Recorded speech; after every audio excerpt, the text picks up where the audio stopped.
ಮಗನ pen drive ಪ್ರಕರಣ ಅಪ್ಪನಿಗೂ ಸಂಕಷ್ಟ ಕಂಟಿನ್ಯೂ ಆಗ್ತಾ ಇದೆ. ಪ್ರಮುಖವಾಗಿ ಈಗಾಗಲೇ ಎಚ್ ಡಿ ರೇವಣ್ಣ ಹಾಗೂ ಪ್ರಜ್ವಲ್ ರೇವಣ್ಣ ಅವರಿಗೆ ಬಂಧನದ ಭೀತಿ ಹೇಗೆ ಶುರುವಾಗಿದೆ ಅನ್ನೋದರ ಡೀಟೇಲ್ಸ್ ನಾವು ಈಗಾಗಲೇ ಕೊಡ್ತಾ ಇದ್ವಿ. ಇನ್ನೊಂದು ಕಡೆಗೆ ತಾತ್ಕಾಲಿಕ ರಿಲೀಫ್ ಪಡೆಯೋದಕ್ಕೆ ರೇವಣ್ಣ ಅವರ ಸರ್ಕಸ್ ಕಂಟಿನ್ಯೂ ಆಗ್ತಾ ಇದೆ.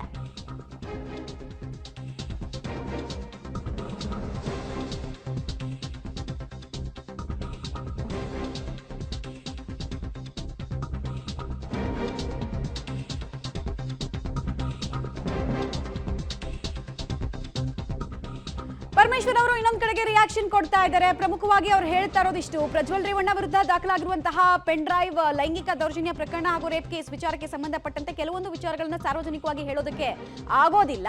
ನಿನ್ನೆಯೂ ಸಂತ್ರಸ್ತಿ ಮ್ಯಾಜಿಸ್ಟ್ರೇಟ್ ಮುಂದೆ ಹೇಳಿಕೆಯನ್ನು ಕೊಟ್ಟಿದ್ದಾರೆ. ಅದೇ 164 ಸ್ಟೇಟ್ಮೆಂಟ್ ಇದೆಯಲ್ಲ, ಅದ್ರ ಬಗ್ಗೆ ಉಲ್ಲೇಖಿಸಿದ್ದಾರೆ.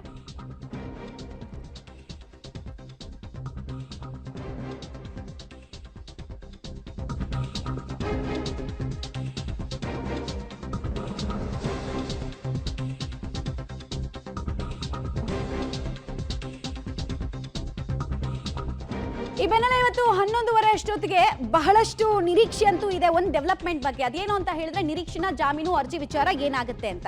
ತಾತ್ಕಾಲಿಕ ರಿಲೀಫ್ ಪಡೆಯೋದಕ್ಕೆ ರೇವಣ್ಣ ಅವರು ಸಾಕಷ್ಟು ಸರ್ಕಸ್ ಅನ್ನ ಮುಂದುವರಿಸ್ತಾ ಇದ್ದಾರೆ. ಲೀಗಲ್ ರೆಮಿಡಿಗೋಸ್ಕರ ಪರದಾಡ್ತಾ ಇದ್ದಾರೆ. ರೇವಣ್ಣ ನಿರೀಕ್ಷಣಾ ಜಾಮೀನು ಭವಿಷ್ಯ ಇಂದು ನಿರ್ಧಾರ ಆಗ್ಲಿಕ್ಕಿದೆ. ಕೆಲವೇ ಕ್ಷಣಗಳಲ್ಲಿ ಅರ್ಜಿ ವಿಚಾರಣೆಯನ್ನ ಕೋರ್ಟ್ ನಡೆಸಲಿಕ್ಕಿದೆ. ನಿನ್ನೆ ಕೂಡ ಅರ್ಜಿ ವಿಚಾರಣೆಯನ್ನ ನಡೆಸಿದ್ರು, ಬಟ್ ಯಾವುದೇ ಆದೇಶವನ್ನ ಕೊಡ್ಲಿಲ್ಲ. ಇವತ್ತು ವಿಚಾರಣೆಯನ್ನ ಮುಂದೂಡಿದ್ದಾರೆ. ಸೊ ನಿರೀಕ್ಷಣಾ ಜಾಮೀನಲ್ಲಿ ಯಾವ ಗ್ರೌಂಡ್ಸ್ ಮೇಲೆ ವಕೀಲರು ರೇವಣ್ಣ ಅವರಿಗೆ ನಿರೀಕ್ಷಣಾ ಜಾಮೀನು ಬೇಕು ಅಂತ ಕೇಳಿ ಅದನ್ನ ಕನ್ವಿನ್ಸ್ ಮಾಡ್ತಾರೆ ಅನ್ನೋದು ಕುತೂಹಲ. ಇನ್ನೊಂದು ಕಡೆಗೆ SIT ಆಬ್ವಿಯಸ್ಲಿ ಆಕ್ಷೇಪಣೆ ಅರ್ಜಿಯನ್ನ ಕೂಡ ಸಲ್ಲಿಕೆ ಮಾಡುತ್ತೆ, ಯಾವ ವಿಚಾರಗಳಿಗೆ ಕೊಡಬಾರದು ಅಂತ ಹೇಳಿ. ಮುಖ್ಯವಾಗಿ ಇವರು ಪ್ರಭಾವಿಗಳು ಆಗಿರೋದ್ರಿಂದ ಸಾಕ್ಷಿನಾಶ ಆಗುತ್ತೆ, ಎವಿಡೆನ್ಷಿಯಲ್ ವ್ಯಾಲ್ಯೂ ಡಿಸ್ಟ್ರಾಯ್ ಆಗುತ್ತೆ. ಜೊತೆಗೆ ಪದೇ ಪದೇ ನೋಟಿಸ್ ಅನ್ನು ಕೊಡ್ತಾ ಇದ್ರು ಕೂಡ ತನಿಖೆಗೆ ಇನ್ನೂ ಹಾಜರೇ ಆಗ್ತಾ ಇಲ್ಲ ಅನ್ನೋ ವಿಚಾರವನ್ನು ಕೂಡ ಪ್ರಸ್ತಾಪ ಮಾಡೋ ಸಾಧ್ಯತೆ ಇದೆ. ಹೀಗಾಗಿ ಕ್ಯೂರಿಯಾಸಿಟಿ ಅಂತೂ ಇದ್ದೇ ಇದೆ.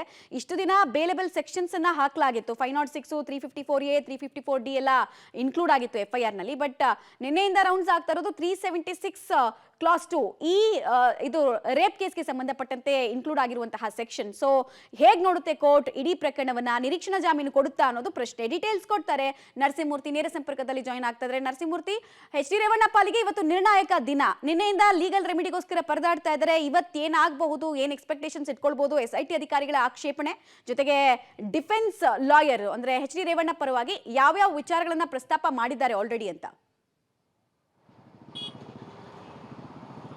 ಮಮತಾ, ನಿನ್ನೆ ಎಚ್ ಡಿ ರೇವಣ್ಣ ಪರ ವಕೀಲರು ತಮ್ಮ ಕಕ್ಷಿದಾರರಿಗೆ ನಿರೀಕ್ಷಣಾ ಜಾಮೀನನ್ನು ಕೊಡಬೇಕು ಅನ್ನೋ ನಿಟ್ಟಿನಲ್ಲಿ ಜನಪ್ರತಿನಿಧಿಗಳ ವಿಶೇಷ ನ್ಯಾಯಾಲಯಕ್ಕೆ ಅರ್ಜಿಯನ್ನು ಸಲ್ಲಿಕೆ ಮಾಡಿಕೊಂಡಿದ್ರು. ಆರಂಭದಲ್ಲಿ ಈ ಪ್ರಕರಣ ಕೇವಲ IPC ಸೆಕ್ಷನ್ 354 ಅಡಿ ಹೊಳೆನರಸೀಪುರ ಪೊಲೀಸ್ ಠಾಣೆಯಲ್ಲಿ ದಾಖಲಾಗಿದ್ದಂತಹ ಪ್ರಕರಣ. ಈ ಪ್ರಕರಣದಲ್ಲಿ 3 ವರ್ಷದ ಒಳಗಿನ ಸಜೆ ಇದೆ. ಆದರೆ ಕೋರ್ಟ್ಗೆ ಹೆಚ್ಚುವರಿಯಾಗಿ SIT ಪೊಲೀಸರು ಅರ್ಜಿಯನ್ನು ಹಾಕೊಂಡಿದ್ದಾರೆ. ಈ ಪ್ರಕರಣದಲ್ಲಿ IPC ಸೆಕ್ಷನ್ 376 ಸೇರಿಸಬೇಕು ಅನ್ನೋ ನಿಟ್ಟಿನಲ್ಲಿ. ಹೀಗಾಗಿ ನಮ್ಮ ಕಕ್ಷಿದಾರರಿಗೆ ಮಧ್ಯಂತರ ಜಾಮೀನಾದರೂ ನೀಡಬೇಕು ಅನ್ನೋ ನಿಟ್ಟಿನಲ್ಲಿ ಎಚ್ ಡಿ ರೇವಣ್ಣ ಪರ ವಕೀಲರು ನಿನ್ನೆ ಮನವಿಯನ್ನು ಮಾಡಿಕೊಂಡಿದ್ರು.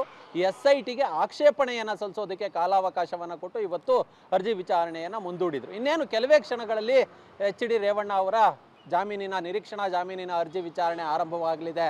ಮಮತಾ, ಈಗಾಗಲೇ ಕೋರ್ಟ್ಗೆ SPP ಜಗದೀಶ್ ರವರು ಕೂಡ ಆಗಮನವನ್ನು ಕೊಟ್ಟಿದ್ದಾರೆ.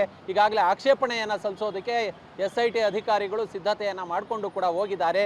ಎಚ್ ಡಿ ರೇವಣ್ಣ ಈ ಹಿಂದೆ ಸಾಕಷ್ಟು ಬಾರಿ ಮಿನಿಸ್ಟರ್ ಆಗಿದ್ದಂಥವರು, ಪ್ರಭಾವಿ ರಾಜಕಾರಣಿ, ತಮ್ಮದೇ ಆದಂತಹ ಹೋಲ್ಡನ್ನು ಇಟ್ಕೊಂಡಿದ್ದಾರೆ. ಹೀಗಾಗಿ ಸಾಕ್ಷಿಗಳ ಮೇಲೆ ಇವರು ಪ್ರಭಾವವನ್ನು ಬೀರಬಹುದು.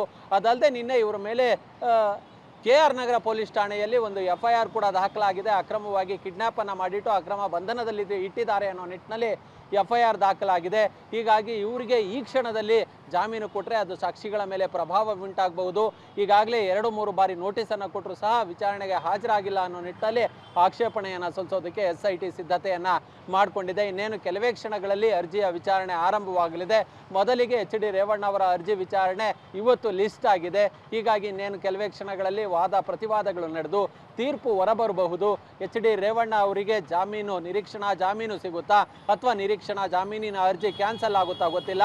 ಆದರೆ ಈವರೆಗಿನ ಯಾವುದೇ ನೋಟಿಸ್ಗಳಿಗೂ ಕೂಡ ಅವರು ವಿಚಾರಣೆಗೆ ಹಾಜರಾಗಿಲ್ಲ. ಬಹುಶಃ ಈ ಒಂದು ನಿರೀಕ್ಷಣಾ ಜಾಮೀನಿನ ಅರ್ಜಿ ಏನಾಗುತ್ತೆ ಅದರ ಮೇಲೆ ವಿಚಾರಣೆಗೆ ಬರಬಹುದು ಅನ್ನೋ ಒಂದು ಮಾತುಗಳು ಕೇಳಿ ಬರ್ತಿದ್ದಾವೆ. ಮಮತಾ, ರೈಟ್, ಧನ್ಯವಾದ ನರಸಿಂಹಮೂರ್ತಿ ತಮ್ಮೆಲ್ಲ ಮಾಹಿತಿಗಾಗಿ.